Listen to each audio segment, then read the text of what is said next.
I just want to start by congratulating Frank and the whole team on the SingWell Project. It really is a magnificent initiative. And of course, it's wonderful to have sufficient funding to run a program of research over 7 years and really build on the work that you're doing year on year, both in knowledge generation and also in addressing the really important questions of dissemination and knowledge transfer, and building on the scientific evidence to encourage initiatives that people can access for the benefit of their health and well-being. Many of you may know that I've been involved in research on singing over a number of years, and I've worked with people with long-term mental health challenges, with chronic obstructive pulmonary disease, with Parkinson's disease, and with dementia. And I've no doubt at all that if people choose to engage with singing, even if they've had very little experience of it before, there we go, there are considerable benefits. Okay, so there, Catherine, will you need to move these slides on as I speak? I will. So you can just say next yes. slide, and that will okay, work. okay. So that's my way of introduction. I'm a singer myself. I've sung for many years. I know from experience what singing can offer. I'm also very well aware that sometimes being part of a singing group is a frustrating experience. And over the years, I've left choirs that I felt were not promoting my well-being, quite the reverse. And today, what I want to do is to sound a cautionary note about research on this topic, the value of singing for well-being and health, and particularly the quality of evidence reviews in this field. And what I aim to show is a lack of critical perspective in reviews of research on singing, well-being and health. And what I'm going to do is to present the findings of a key study published in 2006 by Cohen and his colleagues in the University of Washington, and show that these results are almost entirely taken at face value in subsequent evidence reviews. I'll then discuss some of the flaws in the Cohen study, which have been repeatedly overlooked in reviews over many years. Next slide, please. Since the early 2000s, there's been, of course, a remarkable growth of research on singing and health internationally.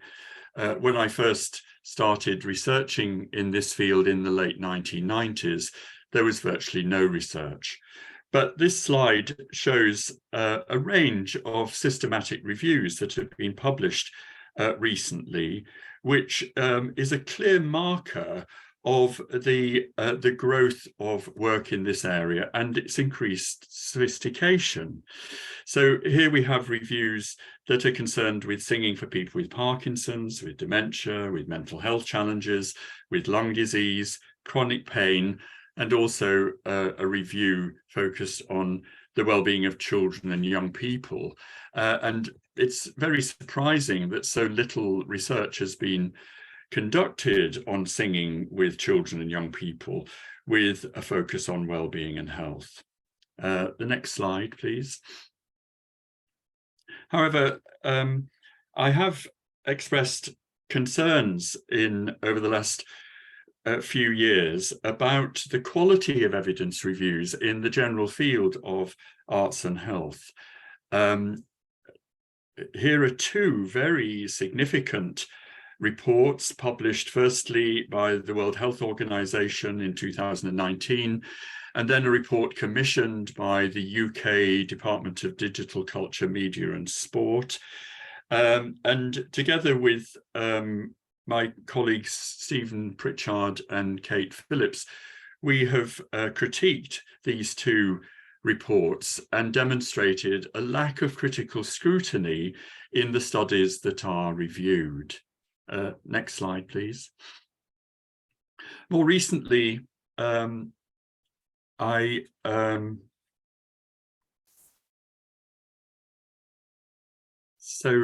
you just go to the next slide? I think you might have skipped a slide, possibly.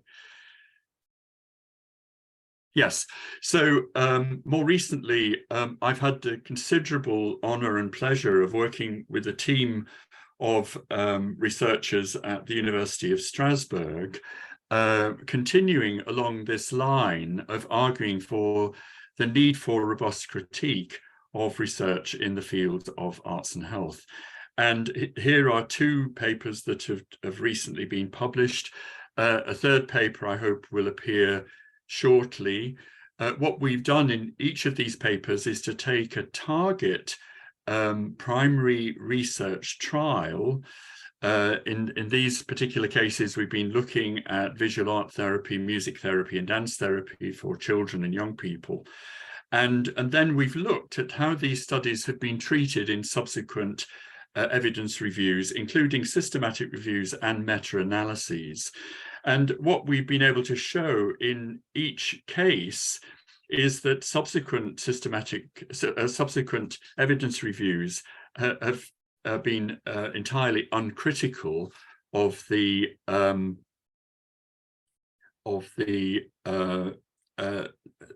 primary studies. Next slide, please.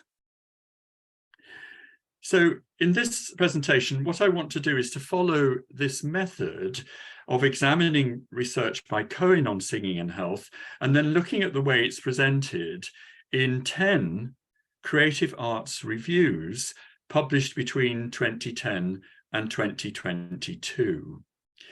I first identified problems with the Cohen study in a report published by the DeHaan Center back in 2008, which systematically surveyed all empirical studies on singing conducted so far.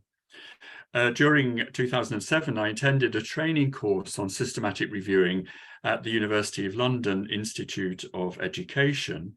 And on the basis of that course, appreciated that the field of research on singing and health at that stage was not sufficiently developed to allow for systematic reviews. And so what we did was to conduct a simple mapping exercise in which we endeavoured to identify all published studies on singing and health up to that point, excluding music therapy and clinical studies. The report produced in 2008 critically examined 36 studies. Sadly, we didn't publish a version of this review, but a couple of years later, we published a further paper which appeared in the UNESCO journal, again mapping studies on singing and health, and by that time 48 studies had appeared in the literature. I think if you just, I don't know quite what's happened with the sequence of slides, Catherine, if the one that it came up and I said, I think you've skipped over something, if you could perhaps, no, go back. If you could go back.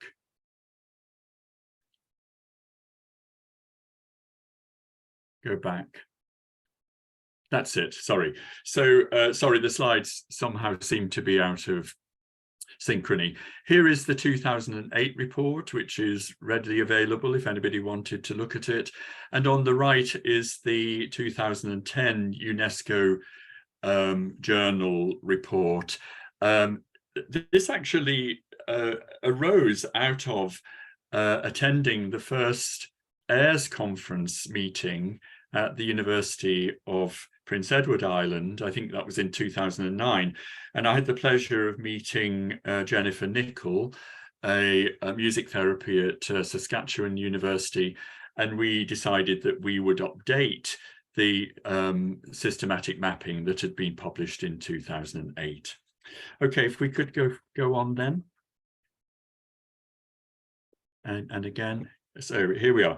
So more recently, I've revisited my concerns about the Cohen study and the way it's treated in reviews as a result of reading this report by David Cutler of the Bearing Foundation in London.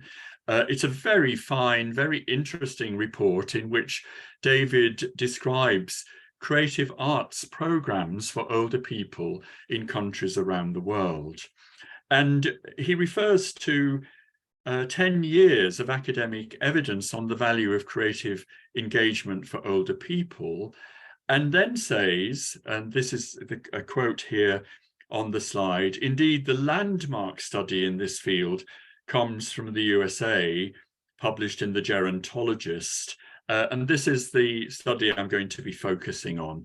And here you can see in the quotation that he gives a little bit of information about this study and argues that involvement in the arts led to better health, fewer visits from doctors, less medication, increased physical activity, and social engagement. What Cutler is doing is repeating the conclusions reached by Cohen and his colleagues, but he offers no critical reflections on the many limitations of the study. I then found that more recent grade literature reviews were equally uncritical of the Cohen study, including 2022 reports by Bone and Fancourt, and also by Hallam and Himonides. If we could go to the next slide. Here is the cover of the Hallam and Himonides book. It's actually published open access. It's easy to find online. But this is what they say about the Cohen study. Again, they're just descriptive of the conclusions drawn by the study and offer no critical commentary. They say that the choir group reported higher overall ratings of physical health, fewer visits to the doctor, less medication use, fewer falls, and fewer other health problems. And they go on to say that there was also evidence of higher morale, a reduction in loneliness, and increased activity. So again, the results are simply presented at face value. Next slide, please. Here's a photograph of Gene Cohen. He was clearly a very inspiring figure in the United States in promoting the value of creative activities for older people. He established the Center for Aging, Health and Humanities at George Washington University, and was clearly a very inspiring figure. There is what Cutler refers to as the landmark paper, which appears in the Gerontologist. And a clear marker of the significance of this paper is the very high levels of citation which have been made of this paper in subsequent publications. And it has been included in no fewer than 23 evidence reviews published in peer-reviewed scientific journals.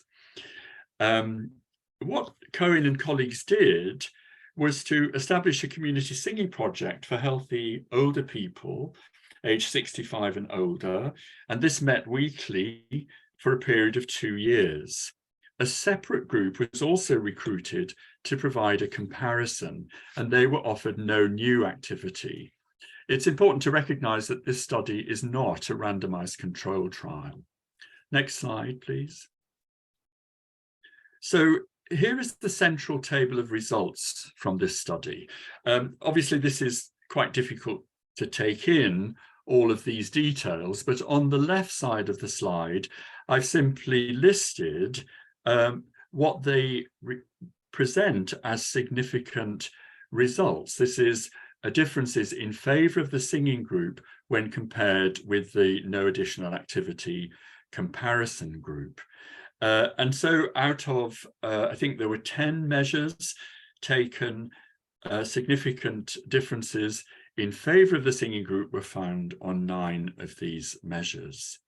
As I've noted, this study has been cited in 23 evidence reviews, but what I want to consider now are 10 of these reviews which focus on the benefits of participation in creative arts, musical activity, or singing. The other reviews have a wider focus, for example, on engagement in social activities. So the Cohen study is categorized in a much larger group of studies, some of which did not involve any creative activity. Next slide, please. Here are the details of the 10 reviews published in peer-reviewed journals between 2010 and 2022. 4 of them are described as systematic reviews. 6 are focused on research with older people. Only 3 of these reviews include Prisma-style diagrams to summarize the review process, and only 1 study was pre-registered in Prospero. Part of the reason for these differences is that the character of these reviews varies. Some reviews are simply presented as a literature review or a research review, or they might be referred to as a scoping review. And none of these kinds of reviews would be expected to conform to Prisma guidelines, and only systematic reviews are suitable for pre-registration in Prospero. Next slide, please. Again, this is quite a busy slide, but basically what I'm doing here is just summing up which of the findings that Cohen report are referred to in the reviews. And the green squares in this table are simply saying, yes, in these reviews, this particular result was reported. What's very clear is that all the results are selective, with none of them reporting all of the findings which Cohen regarded as significant. For some of the reviews, this is acceptable because of the nature of the focus of the review. So the review led by Norma Dakin, for instance, that was published in 2018, was concerned solely with well-being outcomes. What's also a matter of concern, however, is that 2 reviews report that Cohen found a significant effect of singing on depression, which is simply not the case. So these are reviews which make an error in the reporting of the results. So let's look now at some of the details of the Cohen results. Next slide, please.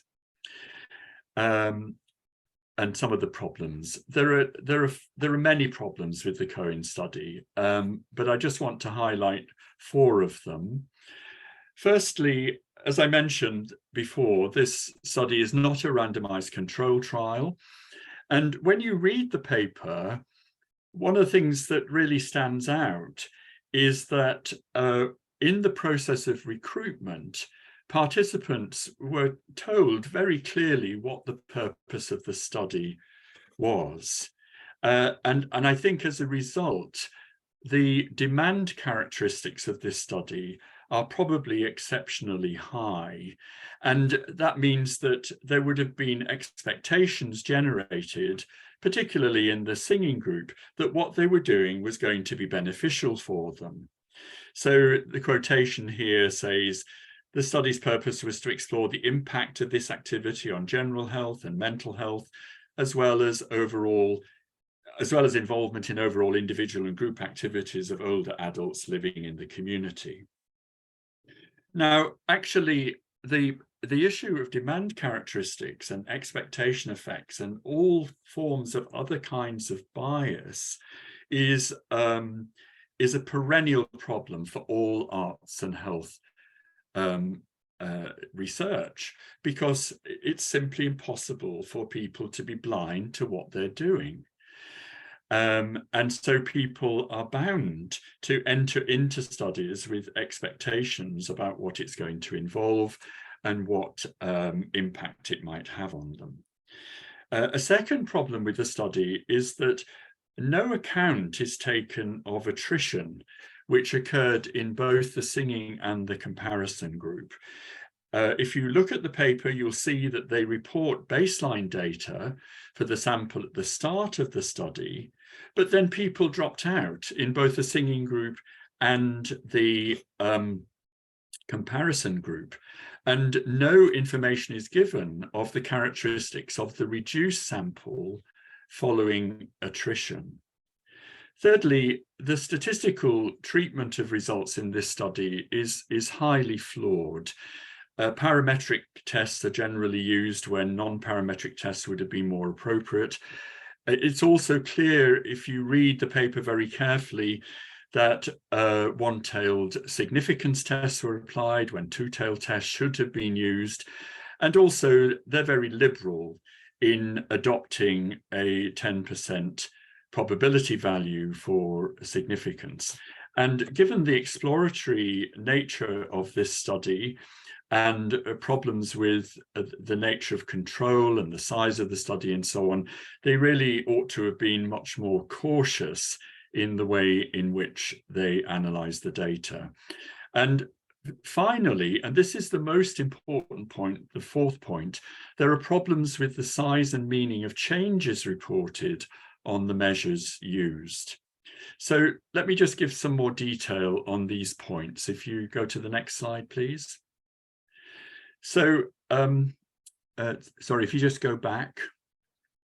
So here are the results as they're reported by Cohen for 4 of the measures that were used: general health, morale, depression, and loneliness. There's information here on the results of the statistical tests and so on. So, for example, in relation to the overall rating of health, an independent t-test was used to assess statistical significance of the difference between the singing group and the control group.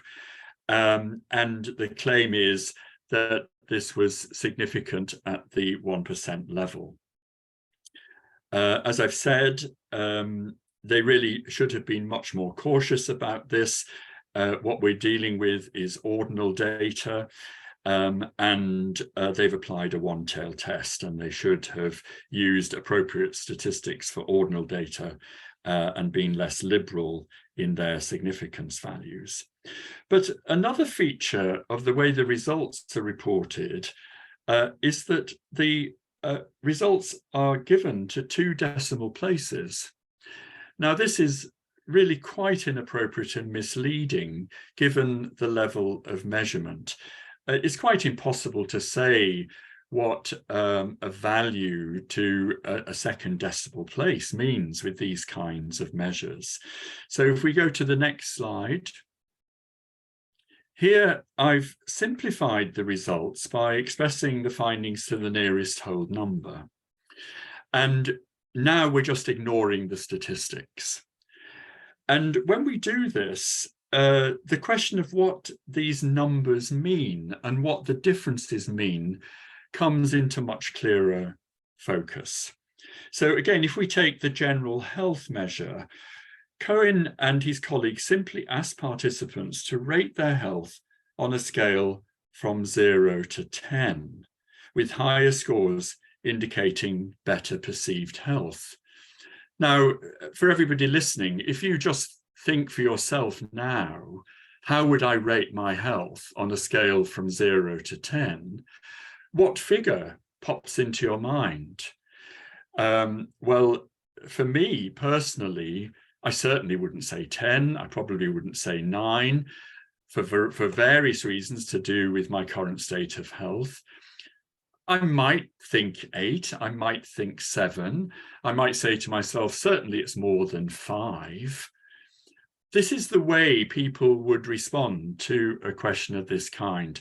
Now, when we look at the results, the singing group, after a year, on average, gave themselves a rating of 8, and the control group gave themselves a rating of 7. So the difference is 1 point on an 11-point scale. And the question is, what does this mean? And the answer is, who knows? It's impossible to say. Yes, it may be statistically significant, but these differences are so vulnerable to unconscious and conscious biases. Just as I was talking about how I might arrive at a number, if I have in the back of my mind, oh, I've just been asked this question after singing for a year, I might be inclined to say, is it 7 or 8? Oh, let's say 8. What is clear is that both groups rate their health highly, and the difference between the groups is a mere 1 point on an 11-point scale. The same points can be made about the results for the other scales to measure depression, morale, and loneliness. When you read the paper, you have to do some additional research to find out more information about the scales and what their psychometric characteristics are. And so, for example, Cohen et al. Used the short form of the geriatric depression scale. As I say in this figure here, the geriatric depression scale gives a range of scores from 0 to 15. There are 15 statements and people answer yes or no. But the developers of the scale say that a score of 5 or more on the scale may suggest a problem with depression. What do we find when we look at the results? The singing group rating themselves on average as 1 on this scale, and the control group as 2. In other words, in general, people in this study were not depressed. And so any discussion of the difference between the results for these groups is in a very negative sense purely academic. The same points can be made for loneliness and morale. The people in this study are not especially lonely, and they have high morale. And the differences between the two groups are minimal and do not point, in my view, to substantial, meaningful differences between the singing group and the control group. The next slide, please. So, in sum, I think these limitations seriously undermine Cohen's conclusions that singing benefited physical and mental health of the people in their study. What's more alarming, though, I think, is that almost none of the subsequent evidence reviews consider any of these limitations at all. They're all content to simply report the results as they are presented in the Cohen study. They simply take the results at face value without any critical commentary at all. I think the implications of this is that future reviews really do have to be much more critical and much more robust. I mean, I think they need, in my view, the Cohen study should simply have been excluded from all of these studies because it has very little scientific value. But there are also questions to be raised about the way in which reports submitted to journals are reviewed. There are serious questions about the peer review process, which has allowed these reviews to be published in scientific journals when clearly what they're doing is taking results at face value. And the final slide. These are the reviews, so very happy for anyone to have these slides. I have all these papers, I'm very happy to send them. And there we are. I've finished. I'm sorry, I hope I didn't take too long over that.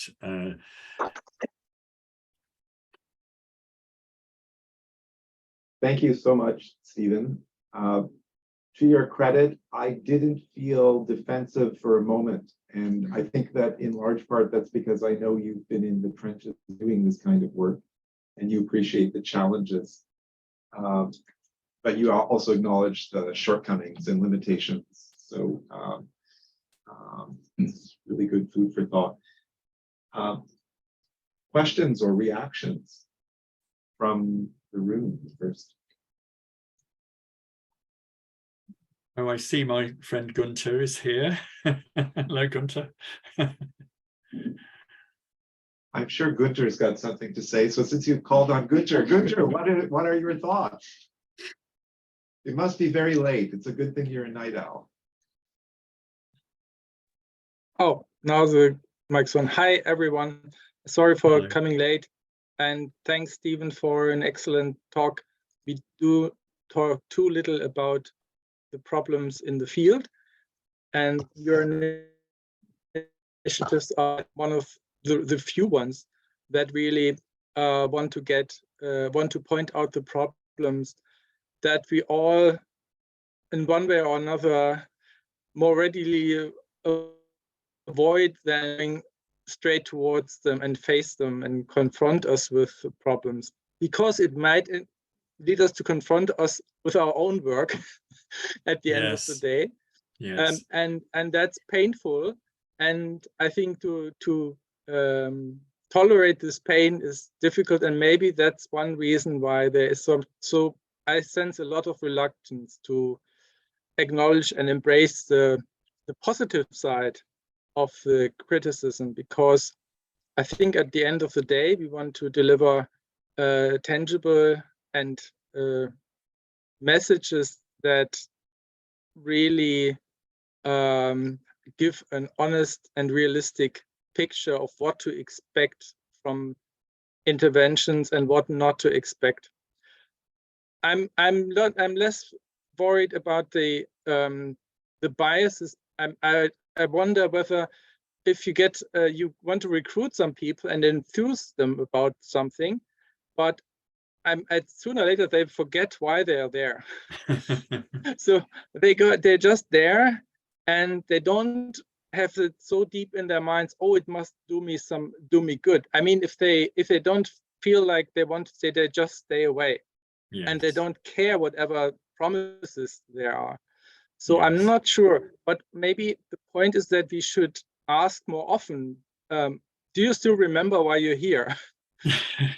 and then use this information and perhaps to detect some of the biases. I think we could take this as sort of we have this discussion about treatment fidelity, and it could be easily incorporated to include also the recipient side and their perception of what's going on more often. But True. Thank you for raising this. I mean, you're very brave because you're doing that for a number of years now, and I hope it resonates more. Thank you. Thank you, Gunther. One thing that I'd add is that for anyone involved in research, you know, it involves considerable effort. And there's always risks. You know, you kind of set up a study, you set up an experiment, you have certain expectations, you try to keep an open, skeptical mind in relation to your studies. You don't want to be accused of introducing a kind of experimenter bias into the whole thing.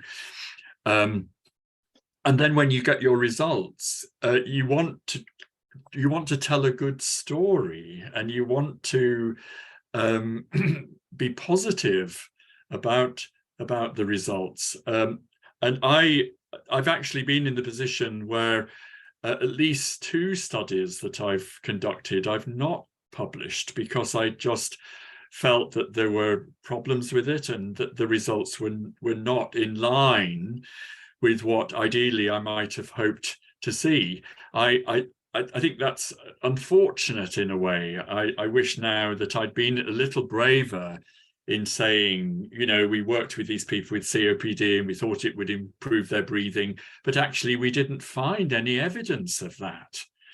So I think, and I think then when people are reviewing studies, they pick up on this positivity, and there's also a kind of concern to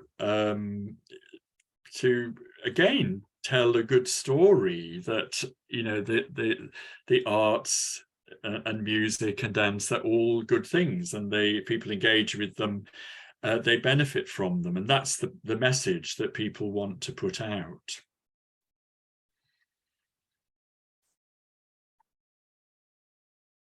So any other comments or questions?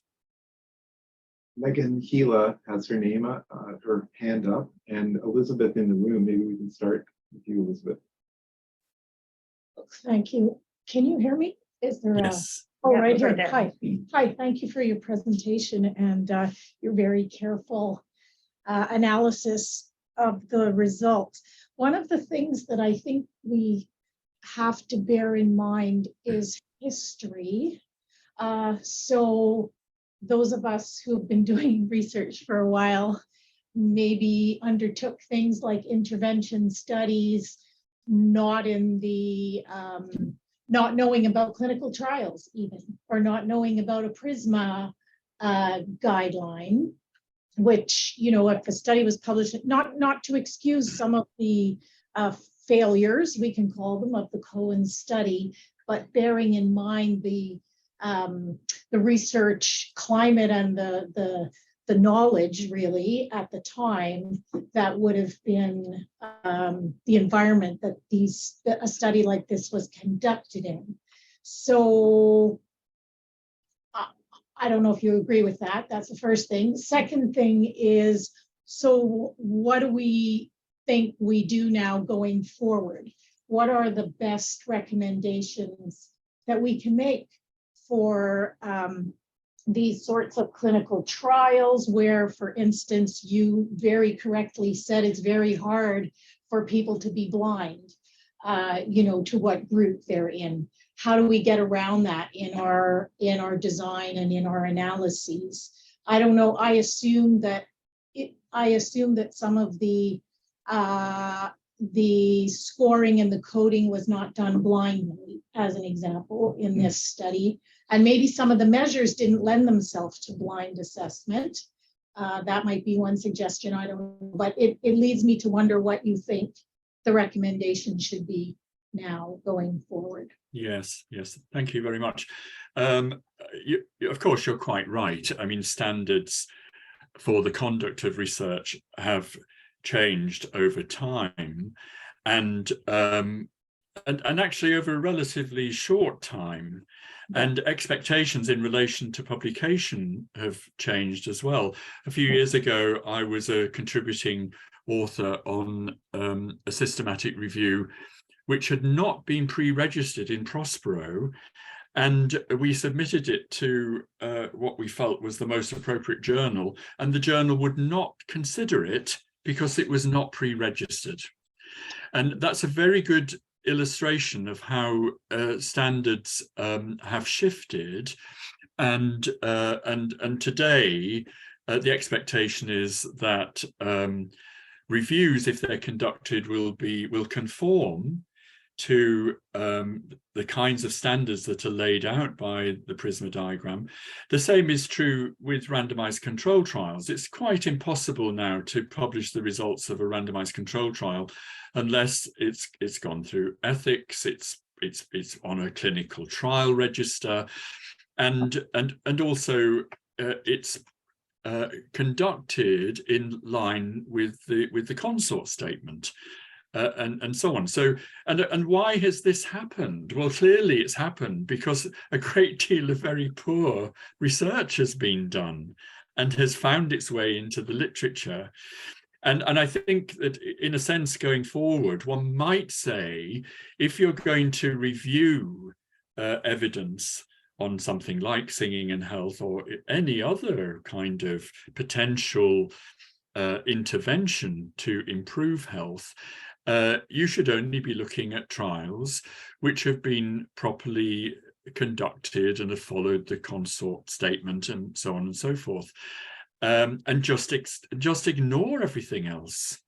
I mean, that may be quite a harsh thing to do, and perhaps still the field of singing and health is not sufficiently developed, and there's not enough good quality research has been done to allow you to be quite so harsh in your criteria, but I think that's the direction we'll have to go in, I think.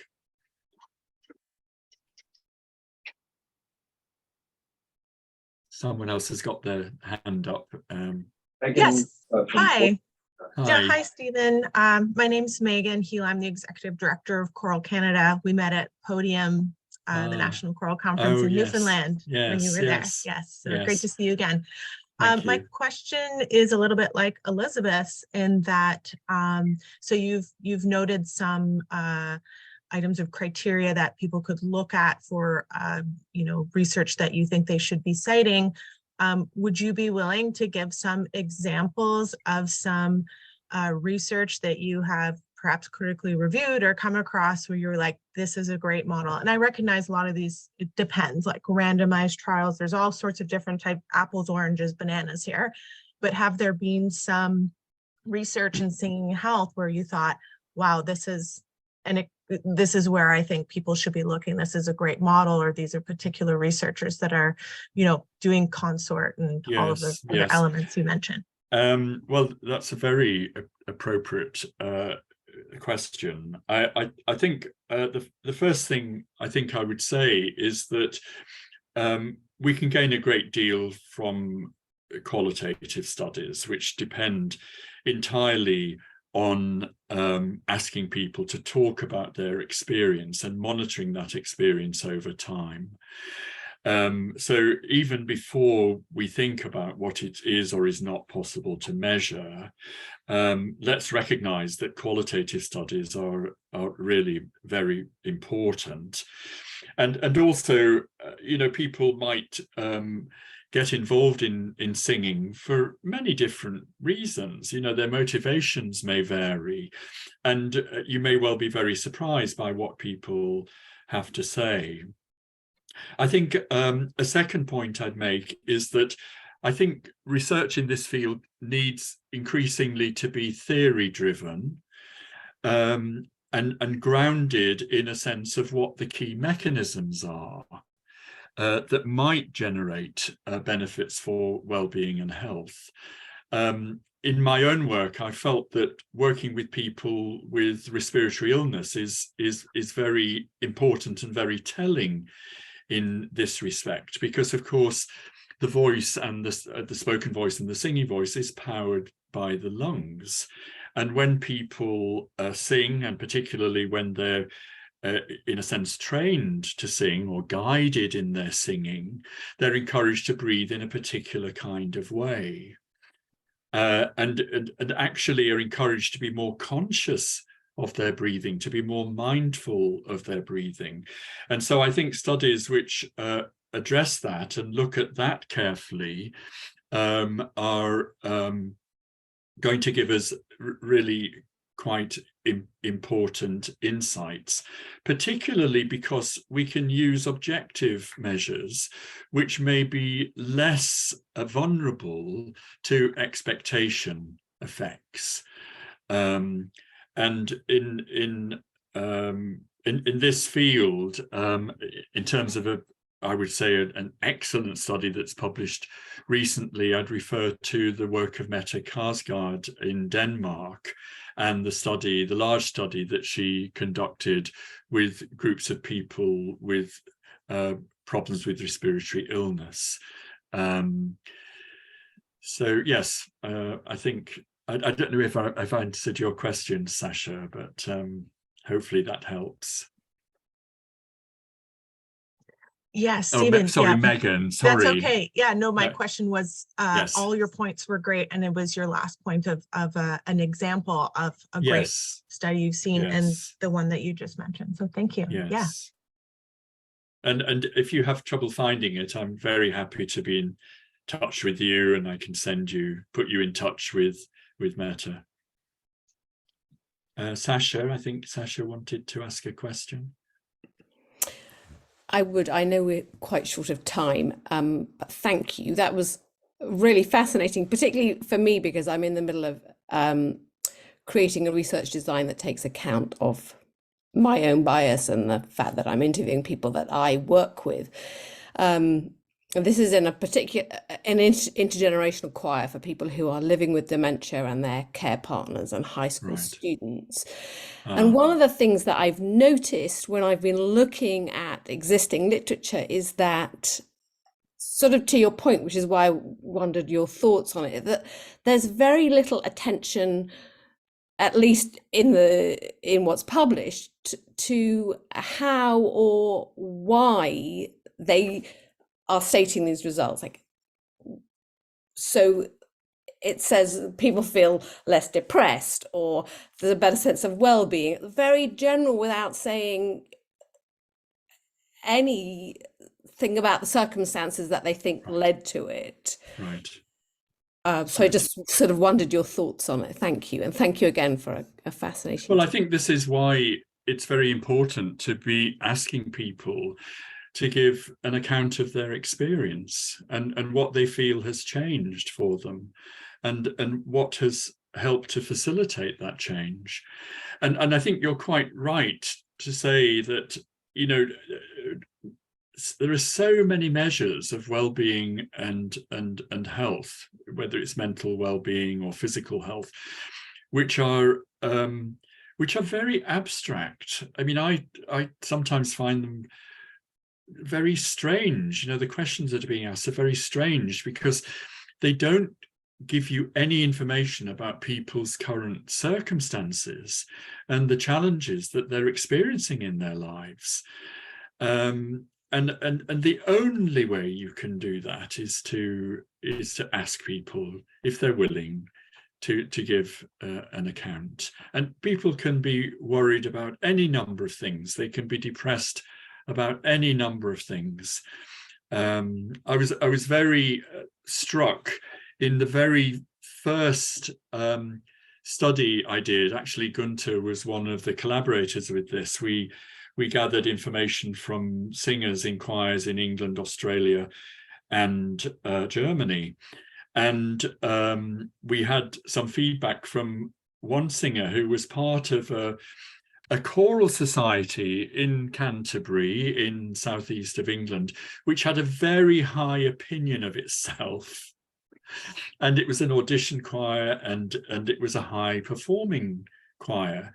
And one of the ladies in the survey wrote at quite considerable length at the challenges for her being part of that choir and the challenges to her well-being. And she said, I'm actually thinking I'm going to have to leave this choir because you know, it's not a good, safe space for me, given my you know, I'm not getting what I would ideally hope to get in terms of social support and the camaraderie of the singing group and all these kinds of things that people very often talk about. Well, you wouldn't have any clue at all about any of these things unless you gather narrative accounts from people. So I think that's the really strong route, I think.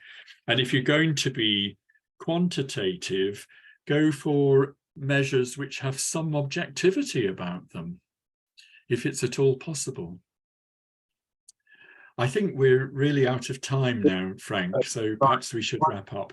We will, yeah, and I'm going to take the privilege of just kind of reacting to a few comments, and then we'll break for lunch.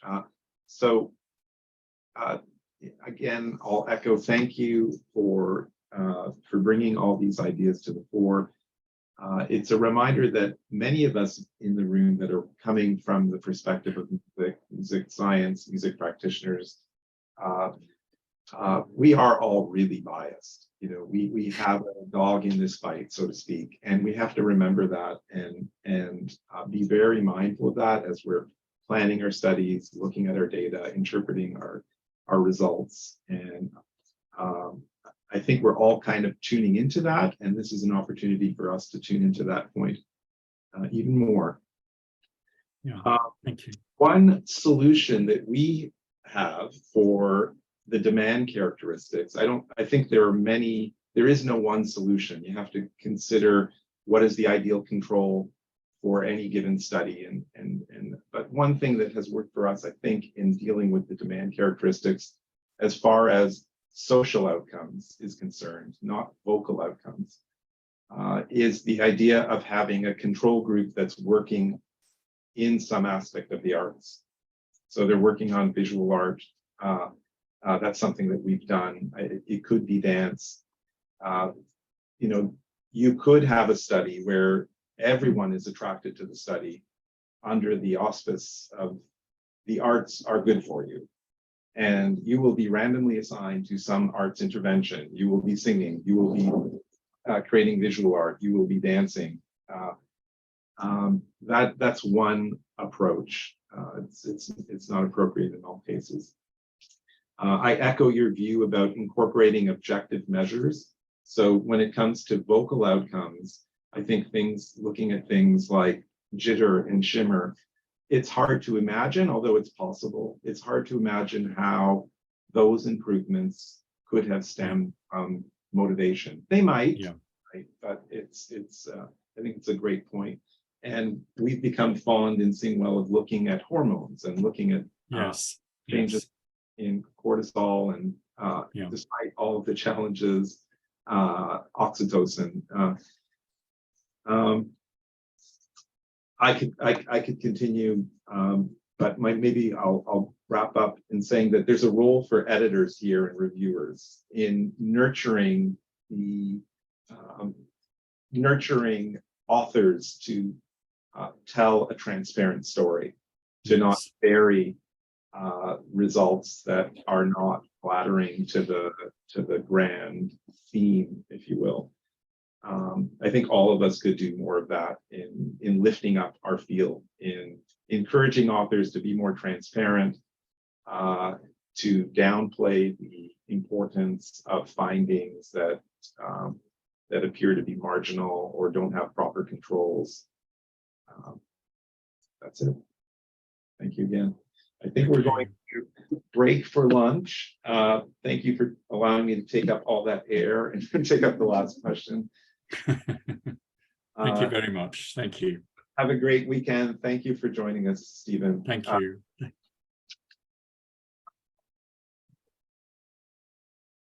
So for those of us online, we will resume at 2 p.m.